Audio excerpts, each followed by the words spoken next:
শান্তা সাহেব, আপনি ম্যাডামের কাছে যান সাহেব। ম্যাডাম জেগে আছে, আপনি ম্যাডামকে যাইতে দিন না সাহেব। আচ্ছা ঠিক আছে, বিষয়টা আমি দেখতেছি। ঠিক আছে সাহেব।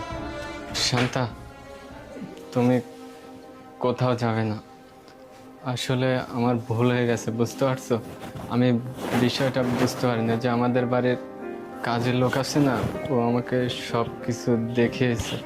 আমি সব কিছু বুঝতে পারছি। প্লিজ তুমি আমাকে ক্ষমা করে দাও। দেখো, আমি তো তোমাকে আগেই বলছি যে আমি মায়ের গায়ে হাত তুলিনি, তারপরে তুমি বারবার আমাকে সন্দেহ করতেছিলে। আমার কথা একবারও শোনা। আসলে আমি তখন বিষয়টা বুঝতে পারিনি যে কিভাবে কি হয়ে গেল।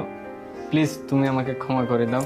কি বলতেছিস তুই? ওর কাছে ক্ষমা চাইছিস? সি, তুই এখনো বের করে দিসনি কেন? বের করে দে। হ্যাঁ মা, বের তো করেই দিব, তবে ওকে না, তোমাকে বের করে দিব।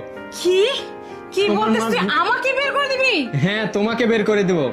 আসলে মা, তোমার তো লজ্জা হওয়া উচিত। তুমি এই কাজটা করতে পারলে? তুমি নিজের গালে নিজে থাপ্পড় দিয়ে তোমার বৌমার দিকে দোষ চাপিয়ে দিলে এইভাবে। আমাকে কাজের লোক সবকিছু দেখিয়েছে, আর যদি সে আমাকে না দেখাইতো তাহলে তো আমি বুঝতেই পারতাম না। আসলে তোমাকে কি যে বলবো, ও কি তোমার সেবা যত্ন করে না মা? আমার থেকে তো তোমার সেবা যত্ন বেশি করে। তবু কেন তুমি ওর সাথে এমনটা করলে? ওকে কেন বের করে দিতে চাচ্ছ? কেন করলাম? শোন, তুই না আমাকে অনেক ভালোবাসতিস, আর এখন বিয়ের পর তুই ওকেই ভালোবাসিস আর ওর সেবা যত্ন করিস, ওর কেয়ার করিস। কিন্তু না, আমার মনে হচ্ছে আমাকে তুই আর ভালোবাসিস না, আগের মতো কেয়ার করিস না। এইসব না আমি আর সহ্য করতে পারতেছিলাম না। এর জন্য একটা ওসিলা খুঁজতেছিলাম ওকে বের করে দেওয়ার তাই জন্য। বলে মা তুমি এইটা করবে? এটা তো তোমারও মেয়ে, তাই না? তোমার যদি মেয়ে হতো তুমি কি পারতে এসব করতে? বলো আমাকে, পারতে?